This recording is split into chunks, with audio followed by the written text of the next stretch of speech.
안녕하세요. 지성환씨 박준영입니다. 이번 영상은 전시회 리뷰 시간입니다. 제가 2주 전 11월 9일부터 12일까지 킨텍스 제1 전시장에서 개최되었던 메가쇼 시즌2라는 전시회에 참가하게 되었는데요.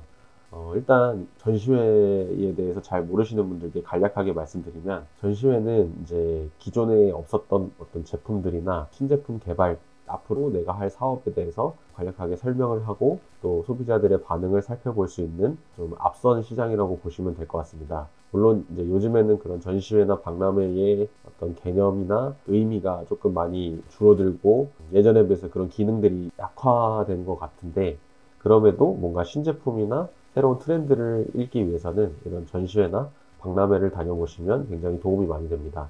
국내뿐만이 아니라 홍콩이나 베트남, 태국, 미국, 독일 이런 전 세계적으로 박람회를 개최하는 나라들이 많이 있거든요. 이런 곳에 가시면 기존에 없었던 물건들을 새로 볼 수 있고 트렌드를 내가 좀 더 빨리 읽을 수 있는 장점이 있습니다. 보통 한국에서 열리는 전시회는 총 4일 정도 개최를 하는데요. 요일로는 목, 금, 토일 총 4일간 진행이 됩니다. 보통 시간대는 한 10시부터 저녁 6시까지 진행을 하고 있고요. 전시회가 4일이지만 앞에 부스를 꾸미고 설치하기 위해서 하루나 한 이틀 전에 가서 부스 준비를 진행합니다. 부스 비용 같은 경우는 보통 한 부스 기준 3m 곱하기 3m가 가장 기본 부스이고요. 땅만 사느냐 아니면 그 업체에서 지어준 조립된 부스를 사느냐에 따라서 독립부스, 조립부스로 나누어집니다. 독립부스 같은 경우는 말 그대로 땅만 사서 내가 부스 디자인이나 이런 것들을 업체를 아웃소싱을 주거나 자체적으로 시설팀이 있다고 하면 그 시설팀이 가서 전시회 부스를 지어주는 거고요. 조립부스 같은 경우는 대부분 조립부스를 많이 선택합니다. 왜냐하면 독립부스는 땅을 사고 전기, 여러 가지 집기류 이런 것들도 다 본인들이 알아서 해야 되기 때문에 비용이 좀 많이 들어가는 측면이 있습니다. 그거는 뭐 본인의 아이템에 따라서 선택을 하시면 될 것 같고요. 보통 킨텍스 기준으로 인건비, 운임비, 부스비, 밥값, 주차비 뭐 이런 것들 다 포함하면 한 부스에 저는 한 300에서 350만 원 정도 킨텍스 기준으로 들어가는 것 같고, 코엑스 같은 경우는 요거보다 조금 더 들어가는 것 같고요.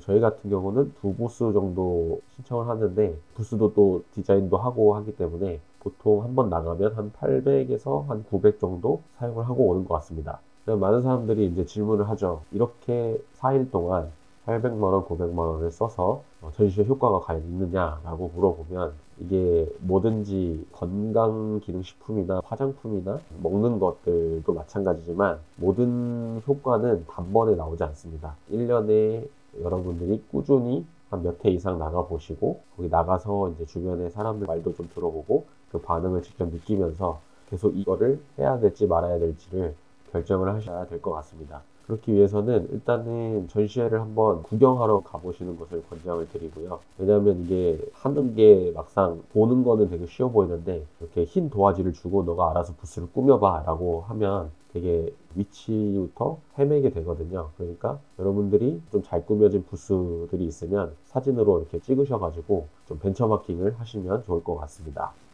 이번에 이제 개최된 메가쇼 같은 경우는 오래전부터 진행해온 전시회예요. 제가 초창기 때부터 참가를 했었고 중간중간에 운영진도 많이 바뀌고 세대 교체가 좀 되는 것 같습니다. 지금은 조금 젊은 층들이 주임이나 뭐 대리 과장을 맡고 진행을 하고 있는 것 같습니다. 한번 모니터를 보면서 말씀 이어가겠습니다. 네, 이렇게 메가쇼라고 네이버에 검색하시면 이제 공식 홈페이지가 나오게 되는데요. 메가쇼라고 하면 뭔가 그 이름에서부터 굉장히 큰 쇼라는 유추가 되는 것 같습니다. 제가 지난달에도 홍콩에 박람회를 다녀왔는데 거기서 메가쇼라는 이름으로 전시회가 개최가 되었거든요. 아마 거기서 모티브를 해서 들어오지 않았나라는 추측이 들고요. 메가쇼 같은 경우는 가장 큰 장점이 사람이 굉장히 많습니다. 일반 소비자들도 많고 바이어들 대상으로 해서 B2B 상담 같은 거를 매칭을 많이 해줍니다.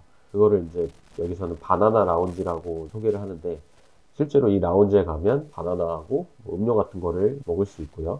기업들이 사전에 우리는 이러한 아이템이 있고 기업 소개를 등록을 하면 그 바이어들이 관심 있는 사람들끼리 서로 이렇게 매칭을 해서 미팅까지 이어지게 하는 좋은 B2B 상담 매칭 시스템이 있는 것 같습니다. 연간 방문 기준 45만 명, 바이어 9만 명, 3,204, 뭐 이런 건 참고하시면 될 것 같고요. 영상도 이렇게 중간중간 촬영해서 올려주셨고, 제가 말씀드렸던 바로 요겁니다. 이게 바나나 라운지라고, 이렇게 이 안에서 상담 테이블이 있고, 이렇게 1대1로 담당자 MD님하고 사업자 대표님들 혹은 담당자들이 오셔서 이렇게 비즈니스 미팅을 진행을 하고 있습니다. 네, 우수 사례들도 이렇게 있고, 23년은 이제 거의 다 종료됐으니까 마감이 됐고요. 내년도 24년도에 계획표가 나왔을 겁니다. 한번 제가 사진 찍은 거 보여드리면서 마무리를 좀 하겠습니다. 이건 제가 직접 가서 찍은 건데요. 신규 판로 개척으로 매출 볼륨 업. 바이어가 아까하고는 조금 수치가 많이 올랐네요. 거래액이나 이런 게 나오고, 이런 거는 어떻게 유추하냐면, 전시회가 끝나면 설문조사 같은 링크가 와요. 거기다가 만족도 같은 거 체크하고, 대략 현장 판매는 얼마나 됐고, 미팅을 하면서 대략적인 거래액이라든지 이런 거를 이제 업체들이 적어서 주는 거니까, 너무 이거는 크게 맹신할 필요는 없는 것 같습니다.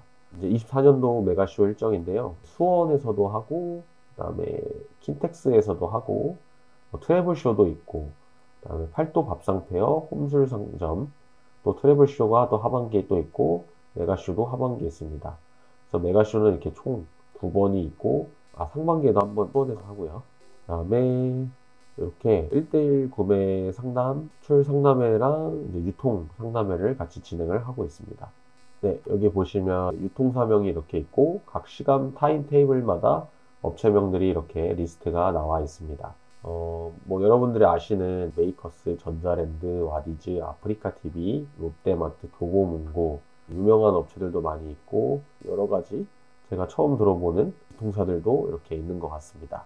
그리고 이제 이 바나나 라운지에 가시면 업체들이 본인들의 가장 대표 상품들을 이렇게 미니 테이블화 해가지고 돌아다니면서 제품을 한 번씩 체크할 수 있는 공간도 마련이 되어 있습니다.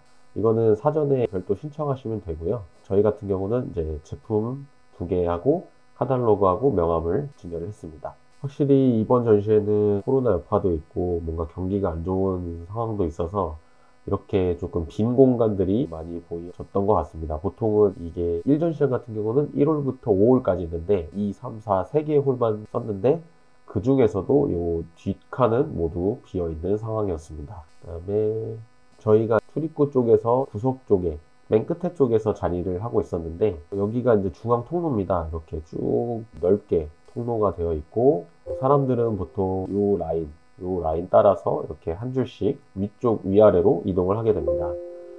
메가쇼가 예전에는 가전, 미용, 푸드, 홈데코, 문구 진짜 말 그대로 그 메가한 카테고리들이 많이 있었는데 요즘에는 좀 많이 변질된 것 같아요. 그게 좋다 나쁘다라는 걸 떠나서 너무 푸드 음식 위주로 거의 업체들이 80% 이상이 나온 것 같아서 그 부분은 좀 아쉽고 그리고 개인적으로 이렇게 나오시는 게 아니라 이 주황 색깔 이런 부스들이 다 지자체에서 지원을 해서 나오는 거거든요. 충청도, 제주도, 무슨 여성 기업, 중소기업 협동조합 이런 데서 부스비를 지원받아서 나오시다 보니까 지역의 어떤 축제 같은 분위기, 음식들 이렇게 시식하고 막 호객행위하고 이런 것들 때문에 뭔가 전시회나 박람회 같은 약간 좀 아늑하고 고급스럽고 약간 그런 분위기는 아니었던 것 같습니다. 하지만 이렇게 이제 음식을 하게 되니까 확실히 가족 단위, 커플 단위 많은 사람들이 찾아온 것 같습니다. 제가 메가쇼 담당자한테 마케팅을 도대체 어떻게 하냐고 한번 물어봤을 때 이 킨텍스를 기점으로 반경 몇 킬로를 돌려가지고 당근마켓이나 여러 가지 지역 광고 마케팅을 하신다고 하더라고요. 그래서 초대장 같은 것도 막 보내주고 카톡도 보내고 문자도 보내고 현수막도 걸고 마케팅 비용에 상당한 예산을 쓰고 있다고 들었습니다. 저희 부스 같은 경우는 이제 2부스인데 저희가 여기가 창고 겸 이제 휴게 공간이 되겠고요. 총 DP 면적은 여기 하나, 여기가 1번, 그리고 여기 가운데 여기가 2번, 여기가 가장 메인이겠죠. 그리고 여기 바로 옆면 보이는 요게 3번 면적입니다. 그래서 저희가 손님들한테 보여줄 수 있는 공간은 총 3면이고요. 직원 같은 경우는 파트타이머를 채용을 해서 총 4명에서 진행을 했습니다. 이게 부스 이동 경로가 보통 이 밑에 쪽에서 이쪽으로 쭉 위로 올라가기 때문에 상대적으로 이 3번의 면적이 잘 사람들이 안 보시더라고요. 그래서 이런 간이 테이블을 약간 사선으로 배치를 해서 여기 면적도 보실 수 있게 저희가 진행을 했습니다. 이게 전시회를 하다 보면 이건 오프라인이기 때문에 굉장히 순간순간의 센스와 어떤 조그만한 변화로 소비자들이 반응하는 게 느껴지기 때문에 한 번에 다 끝났다고 멈추지 말고 계속 뭔가 생각을 하면서 자리도 이쪽으로 바꿔보고 제품도 좀 위치도 바꿔보고 뭐 문구도 좀 바꿔보고 뭐 이런 식으로 좀 진행을 하시면 도움이 되실 것 같습니다. 그리고 말씀드렸던 여기 세 번째 면적이고요. 원래 이 조명이 저희는 없었어요. 근데 이 조명을 원래는 기본으로 이제 달아주는데 이게 이 안쪽에 들어가 있던 겁니다. 그러니까 여기 바깥으로 노출되는 게 아니라 아까 휴게 공간이라고 말씀드렸던 이 안쪽 공간 쪽에 이 전구가 6개가 달려 있더라고요. 그래서 지나가시는 그 전기팀을 제가 불러서 이쪽 면에다가 3개만 달아주세요 라고 부탁을 해서 이렇게 달게 되었습니다. 여기 같은 경우는 LED 제품이 아니기 때문에 이렇게 조명을 같이 사용을 하면 조금 더 고급스럽고 은은한 느낌을 줄 수가 있습니다. 요 테이블은 이제 기본적으로 부스 신청을 하면 제공해 주는 것도 있고 안 주는 것도 있는데 여기는 제공을 해 주셔서 저희가 이렇게 DP를 하게 되었습니다. 굉장히 많은 사람들이 총 4일 동안 오셨고요. 저희 같은 경우는 제품 브랜딩이나 일반 판매 목적보다는 여기에 오시는 바이어 분들이나 B2B를 원하시는 분들과 이렇게 상담을 통해서 실적을 올리는 편이기 때문에 일반 판매보다는 그런 것들이 더 중요하다고 보겠습니다. 성과는 나쁘진 않았는데 현장 판매는 당연히 부스비 투자한 것에 비해서 충당을 하진 못하고요.